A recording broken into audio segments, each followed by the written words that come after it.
نصلي على رسوله الكريم أما بعد فأعوذ بالله من الشيطان الرجيم بسم الله الرحمن الرحيم. ټول لومبه خو زه د اباسین ادبي ټولنې ملګرو ډېره مننه کوم چې د دومره علمي او ادبي غونډې صدارت ذمهواري د ما په سر باندې کېښوه. هسې ما ته کله کله ریاد شي چې ما 40 کاله په دوبۍ کې تیر کړي دي او دغسې ادبي هلې ځلې مې کړي، خو ما خپل ځان د 15 کالو نه زیات نه دی ګڼلی. خو چې کله پاکستان ته راغم نو یو صادق سرګردان صاحب بل عبدالرحمن افغانیار صاحب ما ته مشر ویل شروع کړو، نو زه یې 80 کالو ته ورسولم. بهرحال دا خو د دوی مینه محبت ته. او دویمه زه د فرشته بهار خور په کتاب باندې هغوی ته ډېره مبارکي وړاندې کوم او دا ډېر لوی زړورتوب ده چې په دومره کړکېچنه معاشره کې هغه خپل کتاب چاپ کوي او ملګرو ته او ادبي دنیا ته رسوي. نن چې د فرشته بهار د شعري مجموعې چې غار مې اوله د مخکتنې دستوره کوو، نو ما ته داسې ښکاري لکه د یوې ملالې یا د یوې نوي الف جان خټکې د کتاب مخکتنه کوو. څومره شاباسۍ چې موږ دغې خور ته ورکولی شو نو کم به وي، ځکه چې پښتنه ښځه په خپل کور کې دومره بندیزونو سره مخامخ وي، نو د هغې مثال د یوې داسې مرغۍ وي چې که هر څومره وغواړي نو د کور قفس نه وتلی نه شي. او یوه ښځه چې خپل غږ نورې دنیا ته رسول غواړي نو دا د دوی همت او میړانه وي. دا ښځه وي چې هم مور وي او هم خور وي، هم کورودانه وي. همدا ښځه معاشرې ته یو تعلیم یافته بچی ورکولی شي، خو هلکه دا په خپله تعلیم یافته وي. هسې خو د تعلیم مقصد مونږ یوه ښه نوکري ګڼلې ده، یعنې د تعلیم مقصد د انسان جوړول وي. نو ځکه مونږ پښتانه په ښځو تعلیم ځکه نه کوو چې دا خو به نوکري نه کوي.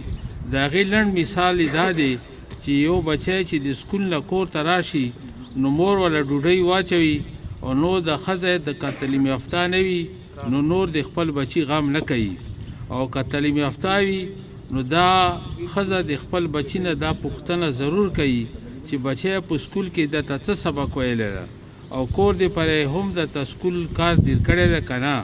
نو سبا دغه بچی چې په سکول ته لاړ شي که سبق یې ویلی وي نو سرې سترګې ګرځي، او که بې تعلیمه ښځې زوی وي نو هره ورځ به ټکول وهل خوري، ځکه چې مور ورباندې د سکول کار نه وي کړی. نو داسې دا بچی په وهلو ټکولو ایله 4 جماعت ته ورسي او بیا سکول پرېږدي. نو د ښځې په معاشرې کې یو ډېر اهم بنیادي کردار دی.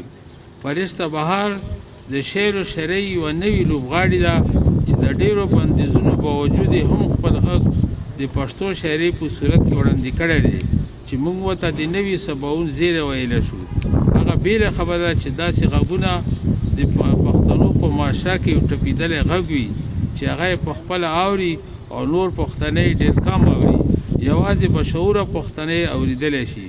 د کومو مرحلو نه چې دا فرشته بهار د شعر و شاعرۍ میدان ته راغلي، دا قسمو بندیزونه هرې پښتنې لیکوالې ته خنډونه جوړ کړي دي، خو په چا که چې د الف جان خټکې غوندې حوصله وي، ضمیر یې بیدار وي، نو هغه څوک بندولی نه شي.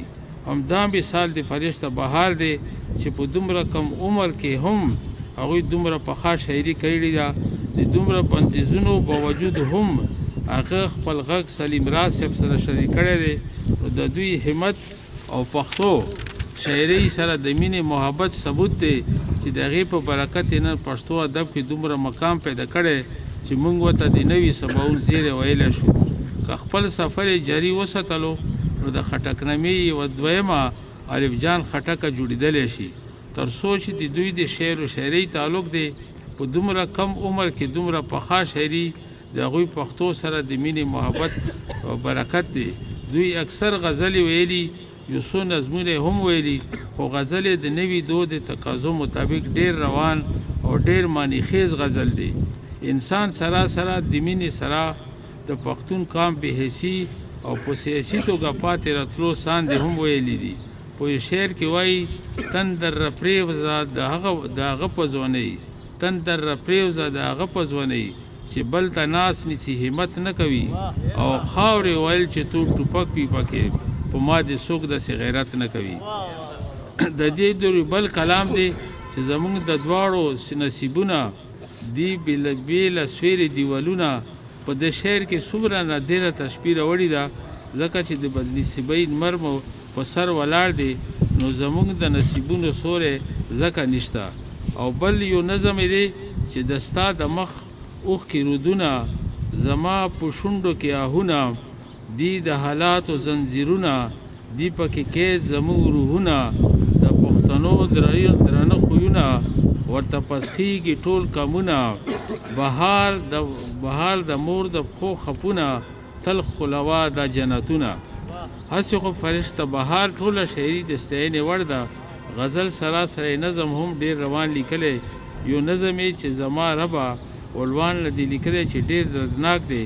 هغه پکې وایي دا رڼې اوښکې سلګۍ دي په خوږو زړونو پولۍ دا ټوټې شوي زړونه دا زرې شوي زړونه د دنیا یو طبیب هم ټکورولی نه شي د ستا رضا چې نه وي هم پرېږدلی نه شي دا د سروینو سیلاب څوک ودرولی نه شي د چا د شونډو سلګۍ څوک اخیستلی نه شي د جنگ د تورې تیرې د جنگ د تورې تیرې څوک ختمولی نه شي دغه تورتم له ربه سحر راوړلی نه شي کله د عدل و انصاف څوک زنګولی نه شي دغه ورکوټی کلی خان مړولی نه شي بغیر له تا نه ربه ستا د رضا نه بغیر د دنیا یو انسان هم هیڅ کار کولی نه شي دا بادشاهان د دنیا واړه خدایان د دنیا. په دې نظم کې فرشته بهار ډېر څه بیان کړي او یو شاهکار نظم دی. فرشته بهار یوازې شاعره نه بلکې په نثر کې هم یو ناول او څه افسانې لیکلي نو داسې ښکاري چې د وخت بندیزونه د هغوی غږ بندولی نه شي. موږ ورته د خپلې شاعرۍ مجموعه چې غار مې واوره باندې ډېره مبارکي وړاندې کوو او د نورو تحقیقاتو